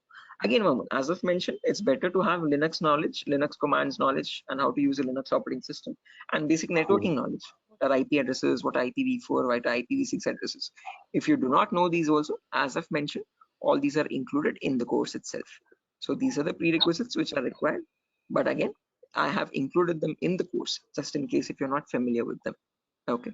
So there's no prerequisite for joining the course. All you need is a good laptop to run the practicals. Okay, minimum requirement would be at least an i3 processor, oldest to oldest i3 processor, and minimum to minimum 6 GB or 4 GB RAM. If you have 8 GB, that is recommendable. Okay, recommended. But if you have minimum 4, it might hang a bit, but it will work. Okay, so one important requirement is you need a laptop or a device for practicing, because we have a lot of practicals in the course. Okay, so other than that, nothing else is required. Okay, just interested mindset and a device to practice on. Those are the only 2 requirements for this course, nothing more. Okay. Right, so yeah, that's it guys, nothing further for the session today. If you're interested to join the course, you can join this from Monday. We'll be having the first class on Monday for networking concepts. Okay, and after that, yeah, tomorrow as well there's another demo session. So just in case if anyone is planning to join the demo again, you can join it tomorrow at the same time. If not, we'll be starting the course from Monday itself directly. Okay, thank you, sir. Okay guys, good day. Thank you for joining the session. It was great interacting with you, and I'll see you soon guys. Bye, have a good day. Thank you, sir. Good night. Thank you guys, good night.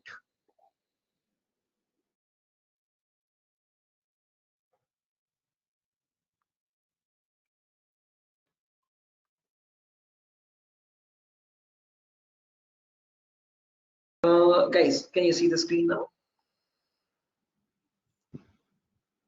Yeah, I can see you now. Yes, sir. The Yes, it's Sujata, Somat, Yes, sir, it's visible. right, perfect. Thanks. Okay, how many people are there? Vikiran, Rakesh, Biswajit, Prashant, Shiva, Somat. Okay, perfect.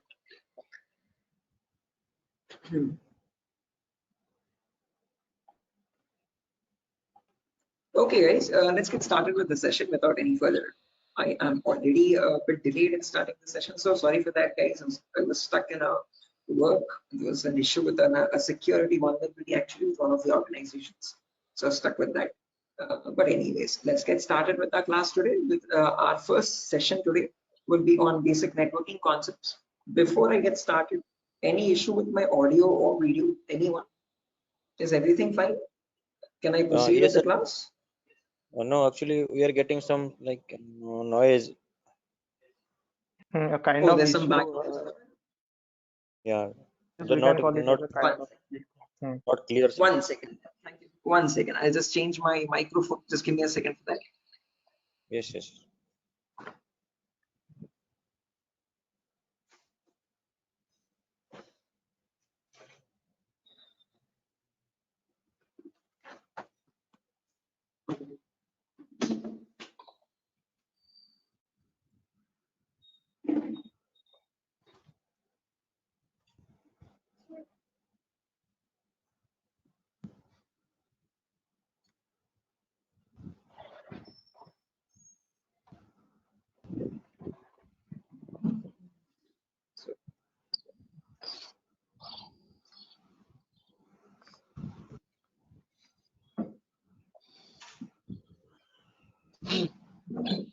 Okay. How does it sound now, guys?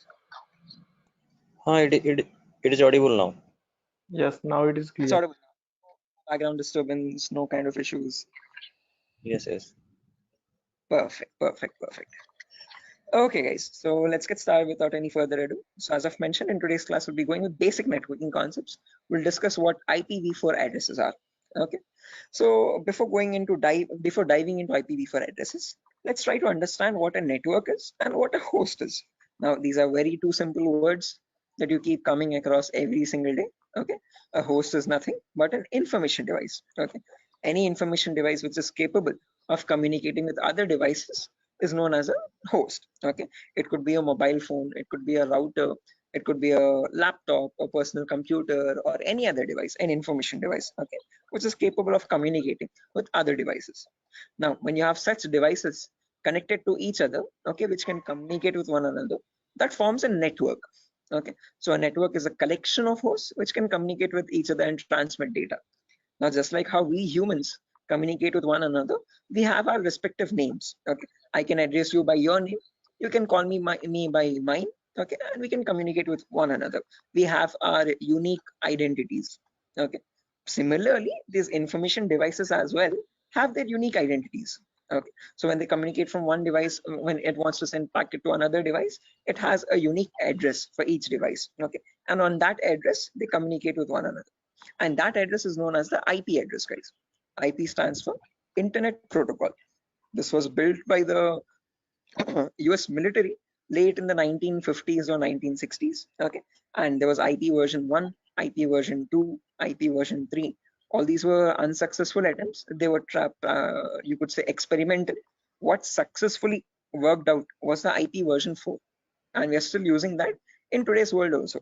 IP version 4 in simple terms is Internet Protocol version 4, okay, and that is what we'll be discussing about in today's class, okay. Anyone here who already knows about IPv4 addresses and who's familiar with these networking concepts? No, sir. Anyone? I'm not familiar, but I know the any some, like whenever I was doing programming, networking programming in college days. So since the networking, I know how to join the socket networking programming. I know some networking IP address, and also I've studied through MCA curriculum. So Right. Okay, perfect. No worries, guys. Just in case, even if you don't have any idea, we'll be going from the very basics, okay, from the binary itself, okay, to understand what these IP addresses are.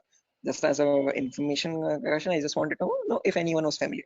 If not, also don't worry at all. Okay. So I hope you know why we need IP addresses, guys. IP addresses are nothing but acting as an identity for each device. Just like how we have our names, you can address me by mine, I can call you by yours. Similarly, devices communicate with one another depending on IP address. Okay. Now, how does this IP address look like? Okay. Our names have alphabets in them: SHOAIB, SIVA, Shiva, and so and so. But IP addresses are completely numeric based. Okay. Specifically IPv4. Okay. IPv4 are completely numerical or decimal addresses. Okay. It's a 32-bit address, first property. Now, what is a bit? A bit is nothing but the smallest data format. Okay. It comprises of either 0 or 1. Okay, and your IPv4 address is a 32-bit address. What I mean by 32 is that it contains 32 zeros and ones like these consecutively. Okay, and these 32 zeros and ones are divided into 4 equal parts. Each part is known as a octet. Okay, octa in the sense 8 bits. Okay, so you have 4 parts, it's 8 bits each. Okay, and each of this is known as a octet. In simple terms, it can also be called as a byte. Okay, and each octet or each byte is separated by a dot symbol. This is how computers know IP addresses to be like. Okay, this language is known as the binary language of zeros and ones, and your computers or information devices all communicate on binary language only. But for us humans, it's quite tough to understand binary. Okay, so we can calculate it now. If you're quite familiar, if you have some experience, you can calculate binary in your mind itself. But looking at it and understanding it's quite tough. Okay, so in today's class, we'll understand how we can convert any binary number to a human readable format, to a decimal number. Okay, decimal numbers are from 0 to 9. Okay, these are human readable, what we use regularly from day-to-day life. Okay, what computers communicate on is binary data. Okay, so today we'll understand how to convert binary data to decimal data and how we can range the IP addresses. Okay, before that, a quick introduction on data formats. As I've mentioned, 1 bit is nothing but a value of 0 or 1. When you combine 8 such bits, that becomes a byte. Okay, in simple terms, it can also be called as an octet. When you combine 1024 bytes, that becomes a kilobyte. Your textpad files, your contact applications and all these are in kilobytes of data. Okay, when you combine 1024 kilobytes, that becomes a megabyte. Okay, your PDF documents or your music files are in megabytes of data. 1024 megabytes becomes a gigabyte. Okay, your movie files or larger softwares are in gigabytes. 1024 gigabytes becomes a terabyte. Your hard disk is in terabyte storage data, and 1024 terabytes becomes a petabyte. We have never used petabytes until now. This petabyte data is usually used by cloud organizations. Okay, OneDrive, Google Cloud, blah blah blah. Okay, now let's understand how to convert this bit data or binary data into decimal data. Okay, so what I've done is I've taken down this first octet over here, 10101010, and I've written it down over here, as you can see, in an expanded format. Now to convert this, there are 2 simple methods. Method number 1 is there's two simple steps to it, not methods, sorry. Okay, there's one method only. okay, and with two simple steps. Okay, step number one is you write down the values from 2 to the power 0 all the way up to 2 to the power 7 from right to left. Okay, why specifically 2 to the power? Because this is binary data. You have only two possibilities, either a 1 or a 0. So first 2 power 0, then 2 power 1, then 2 power 2, then 2 power 3, then 2 power 4, then 2 power 5, 2 power 6, and 2 power 7. Let's write down the values for that. 2 power 0 is nothing but 1. Anything to the power 0 is always equal to 1. Okay, that is a mathematical rule. 2 power 1 is equal to 2. 2 power 2 is nothing but 2 into 2, which is 4. 2 power 3 is 2 into 2 into 2, that is 8. 2 power 4 is 16. 2 power 5 is 32. 2 power 6 is 64. And 2 power 7 is 128. Okay, now to convert this number, all you have to do is, just a second guys, let me open up Zoom so that I can draw on the screen. Give me a second.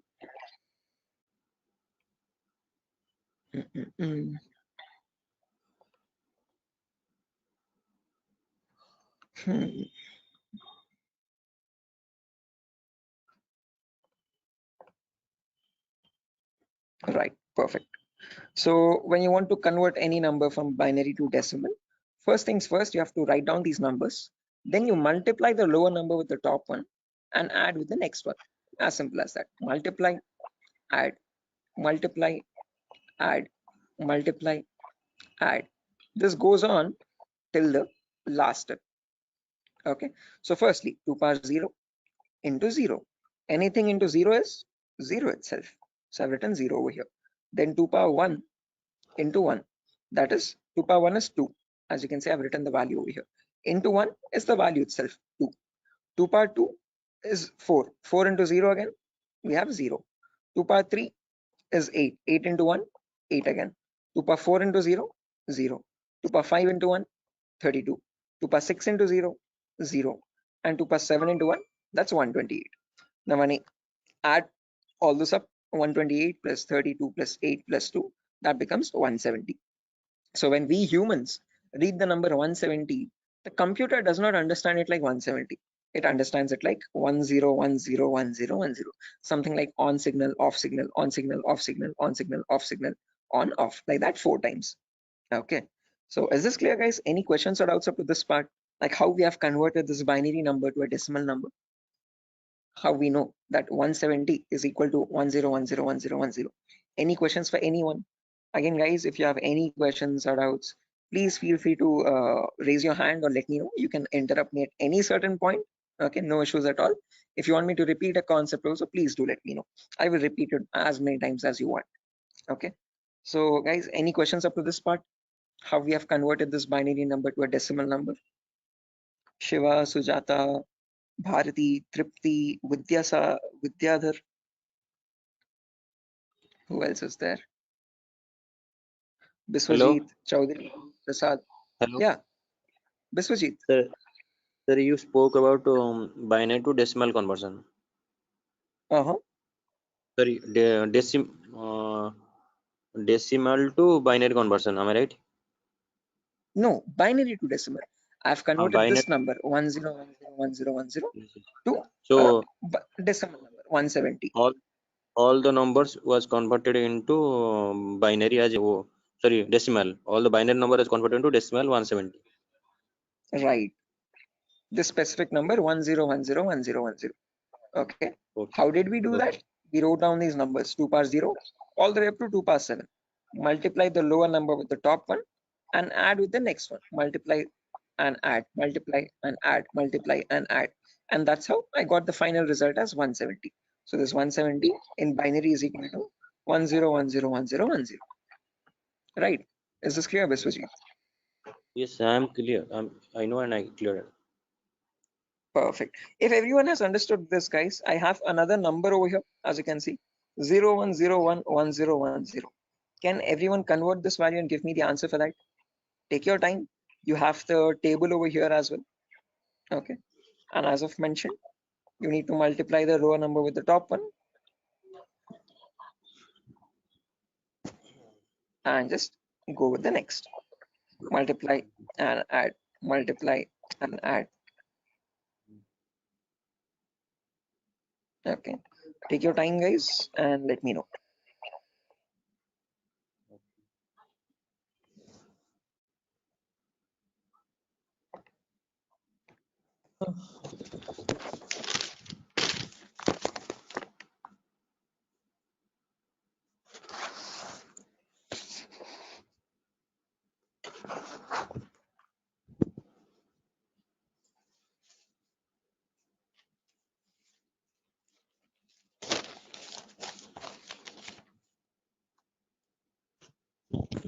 Is it 90?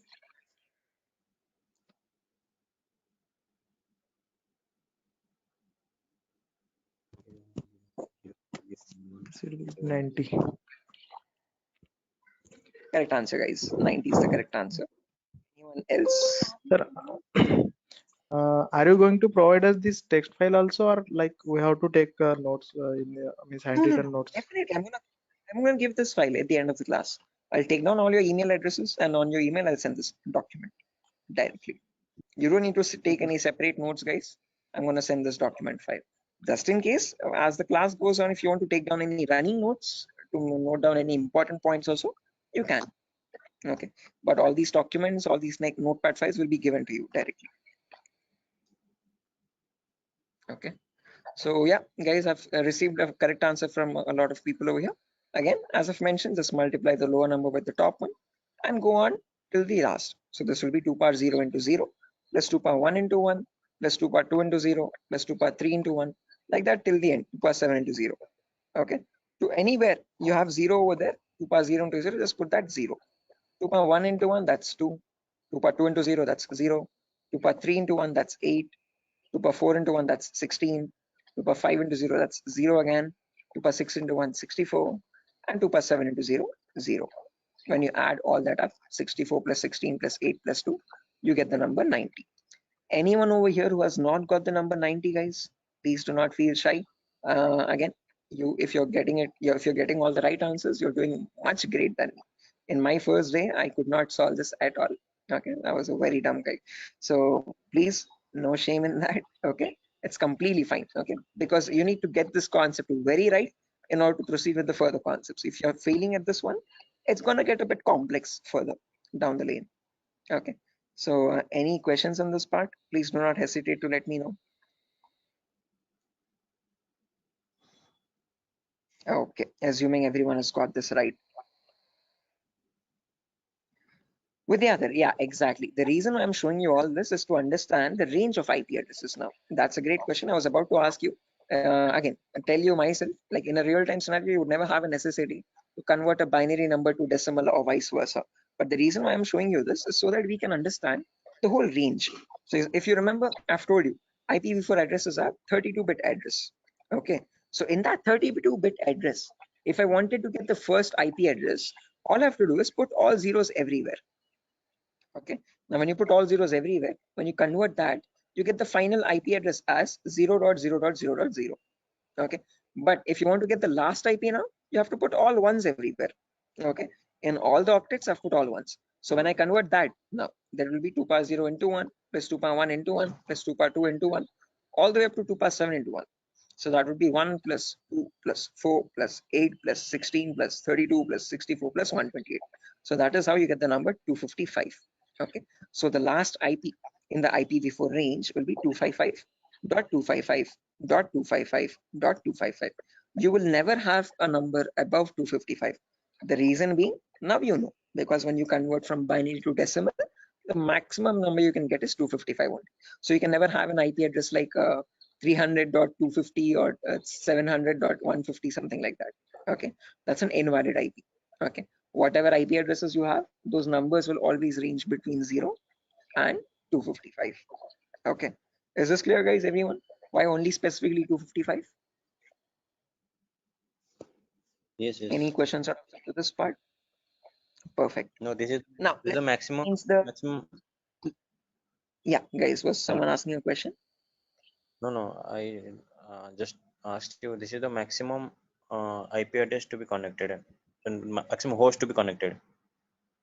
Yeah, that's the last IP address you could get in the IPv4 range, Biswajit. No, this is the like from 0 to 255 hosts should be connected, I think. Not necessarily. When we talk about IP addresses now from 0000 to 255, 255, 255, 255, we have around 4.3 billion IP addresses in total. Okay. What you're referring to is classes, guys. Class A, B, C. In class C, you can connect only 255 hosts. That is a much ahead concept. We'll reach there tomorrow. Okay. That's class C. Yeah, Vidyadhar. Exactly. Okay. So we have not come up to there, guys. So let's not jump ahead. That might confuse the other students. Okay. So we'll go in a very slow pace. Okay. We'll go step by step. Okay. Let's try to now we know the range of IPs. We know what IPv4 addresses are, how they look like. Okay, and what are the total like numbers, where are they starting from, and what maximum number can they hold. Okay, we know they start at 0000 and they end at 255, 255, 255, 255. Now in between these two numbers, how many addresses do we have is the main question. Okay, how many IPs are there? Okay, so for that, let's try to understand the sequence of sequence of IP addresses. Okay, and again, to understand sequence of IP, there are two simple rules. Rule number one is always start with the rightmost value. So if this is the first IP, 0000, next IP will be 0001, next IP 0002, next IP 0003, next IP 0004. This will go on up to 000255. Okay. After that, can I have an IP like 000256? Is this possible? No. Yes, this is not possible because 255th is the last IP that you can get in any octet. You cannot get a number above 255, guys. It is a very golden rule that you have to remember. Okay. Now, once this octet has reached the maximum value, there comes the rule number 2. Only after the rightmost octet has been completely filled, then go to the left value. Okay. And after going to the left value, reset the rightmost value back to 0. Okay. What I mean by that is now this is completely filled. So now this left value 0 changes to 1. Okay, and the rightmost value 255 again resets back to 0. Okay, so next IP after 000255, next is 0010. Now don't directly jump from 0010 to 0020. That is wrong again. Okay, rule number 1, always go with the rightmost value first. So after 0010, you have 11, then 12, then 13, then 14. This goes up to 1255. Okay, after that 20, then 21, then 22, then 23, then you have 2255, then 30, 31, 32, 33, then 3255. Like that it will repeat again and again and again, and somewhere you'll have 2550, 2551, 2552, 2553, 255, 255. Now both these octets are filled, guys, as you can see. Okay, again rule number 2, once the Sir, rightmost octets are filled, what it signifies? those are the IP addresses, guys. Okay, so those are the IPs that devices can get in total. Okay. Okay, so continue. Right, again, doesn't signify anything. I'm just showing the sequence of IPs. Okay, how do IP addresses progress from one another, one after the other, one after the other. Okay, like after number 1, you have number 2, number 3, number 4. Like that, I'm showing you how IP addresses cycle one after the other. Okay, after 255, 255, yeah. Is this class C or class B? This is the whole range of IP addresses.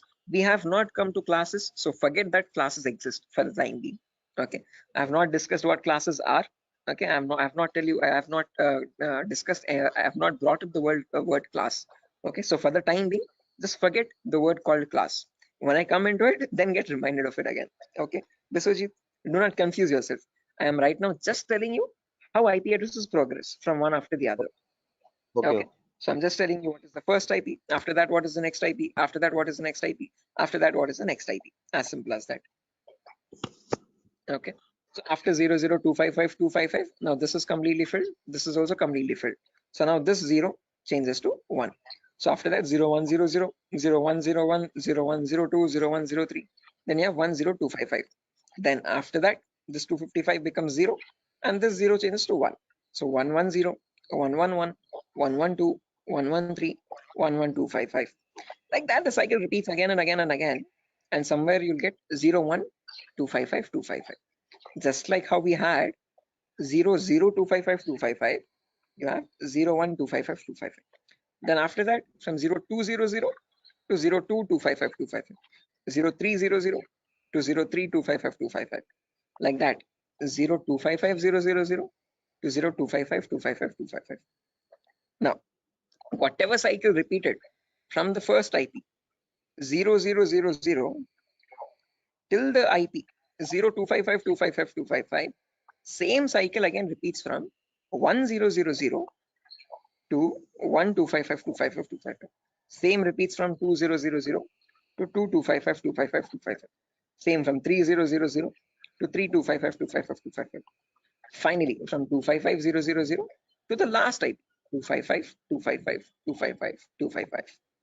Okay, so all I'm showing you is the progression of IPs. How do IPs change from one after the other? What is the consecutiveness of IPs? Okay, so if you wanted to get the total number of IP addresses, you from 0, 0, 0, 0 till 255, 255, 255, 255, it would be 255 to the power 4 because each cycle is repeating 255 times. So the total number of IP addresses would be 4.3 billion IPs. Okay, which is the number equal to 255 to the power 4. So with the other, yeah, the correct number of IP addresses would be 255 to the power 4. Hello, is that clear? Yes, sir. I understood something. Yeah. Okay, guys. Until this point, any questions, guys, for anyone? Again, do not get confused, guys. This is just to show you the sequence of IP addresses. In a real-time scenario, you would not need that anywhere. I'm just going very theoretically to get you familiar with the foundational concepts, like how IP addresses are built, how do they look like, what is the sequence of IP addresses, and so on. Going very basic. Okay. Sir, So you told. Hello. yeah, Biswajit. Sir, you told that 4.3 billion IP addresses. That means, sir, I did not get it actually. That, yeah, again, how many IP addresses are there, Biswajit? If you remember, each octet is cycling 255 times. Okay, so this first octet, rightmost one, is going from 0 to 255. Okay, after that from 10 to 1255, again 255 times. So like that, each octet is cycling 255 times. So there are 4 octets now. So 4 octets in the sense 255 into 255 into 255 into 255. Basic permutations and combinations. Okay, and when you calculate that 255 to the power 4, you get the number 4.3 billion. Okay, so that is how we got that number. Is that clear, guys? Okay. Hello? Yes, sir. Yes, sir. I understood. Right. Perfect, guys. Now, my question to you guys is, in today's world, in the era of 2022, are 4.3 billion IPs sufficient? No. No, sir. No, sir. Definitely. Right, correct. Because the population itself is around 8 billion people, right? Close to 8 billion or 8.5 billion. 4.3 billion IPs are nowhere sufficient at all.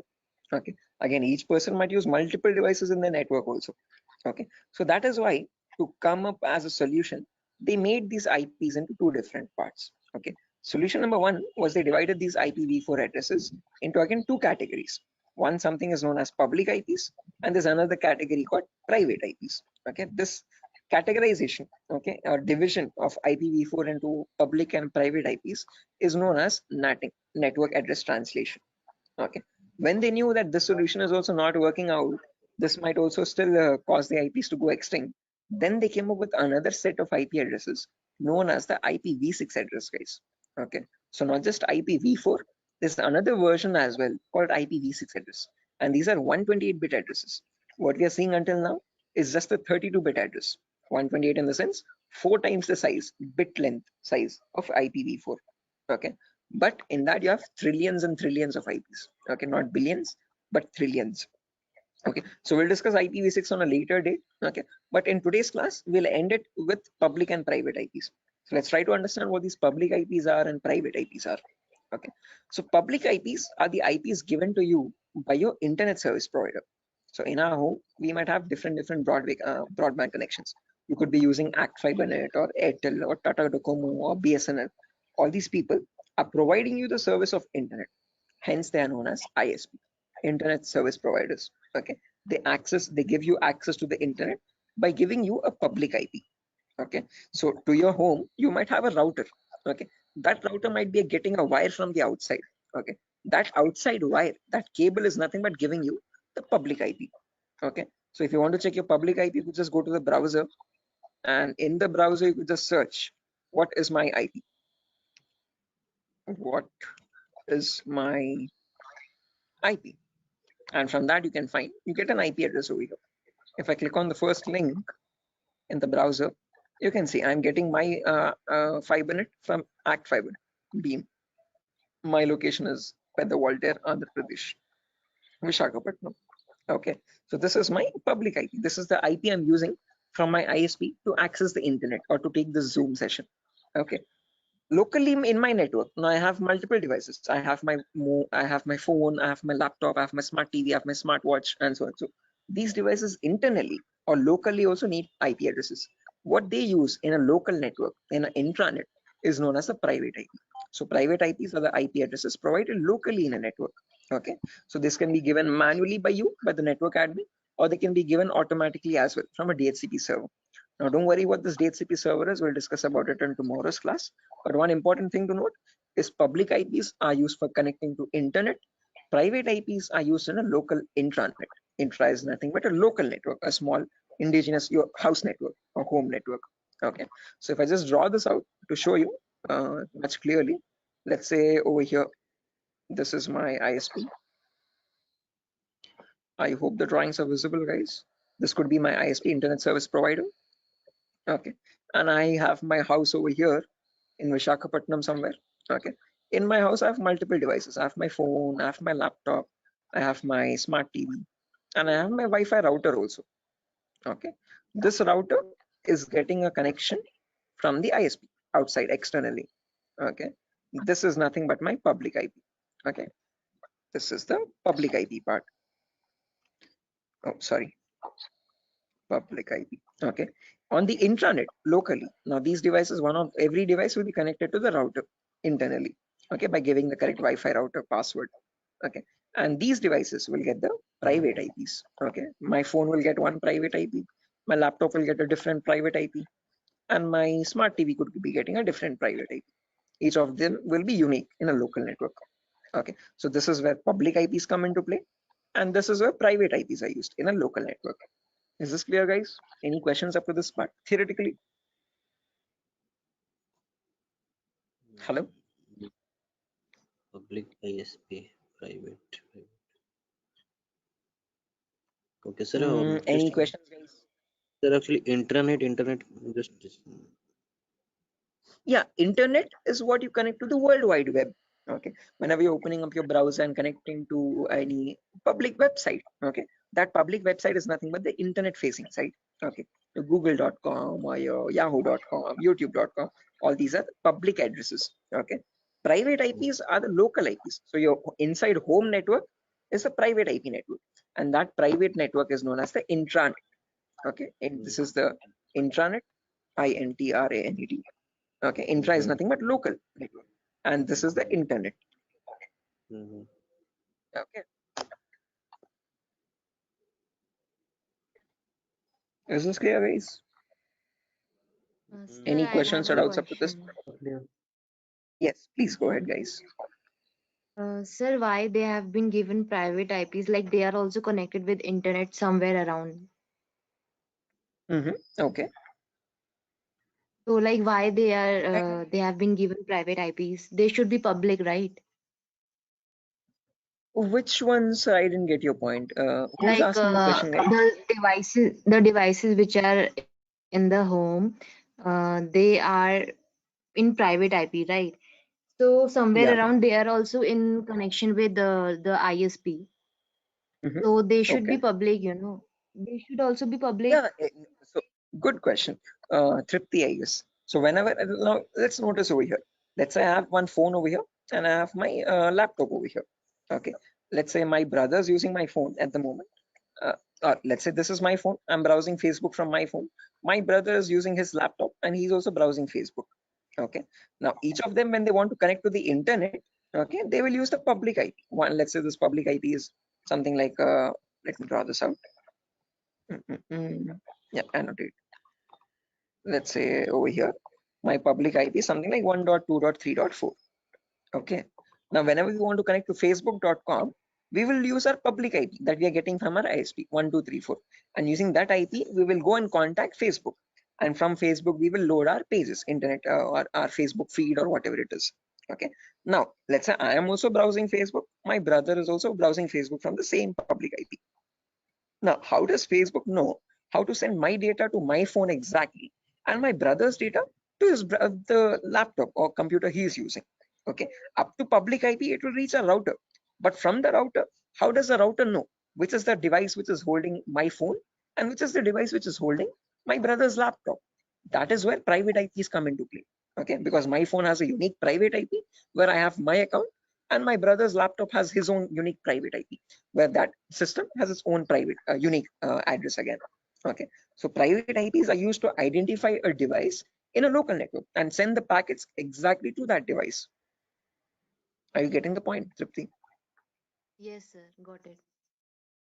Okay, so public IP is used to give you access to public services on the internet. Okay, but let's say in a local network, so when you're connecting to your Wi-Fi router to access facebook.com, your packet from your phone will always reach router first. From the router, so sorry for that, from the router it goes to Facebook server, public server.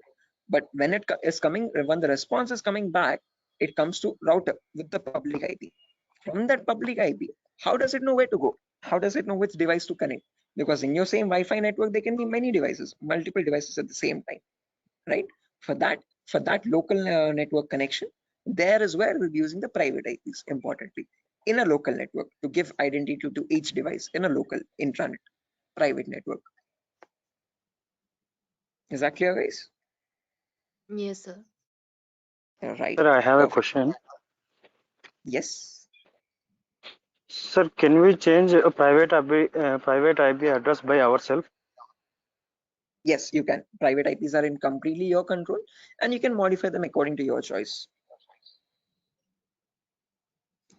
There was another question in the chat. But why you be subnetting? Again, Vidyadhar, subnetting is only a concept to reduce the wastage of private IPs. Again, others who don't know what subnetting is, guys, do not get confused. This is a very advanced concept.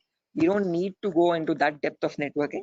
Okay, but subnetting is where you can divide one class into multiple classes. So Vidyadhar, just to give you this answer, okay, others just ignore this. Okay, this is you could say gibberish for you for the time being. Okay, so Vidyadhar, let's say I have 50 devices in my network, but I'm using class C.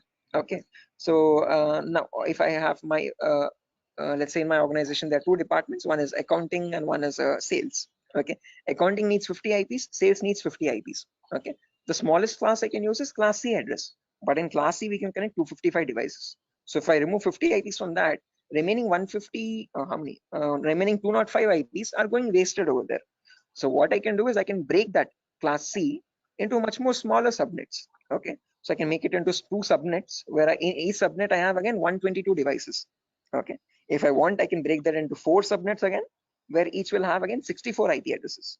Okay, so subnetting is just use when you want to break down smaller classes and see to it that you're not wasting IP addresses.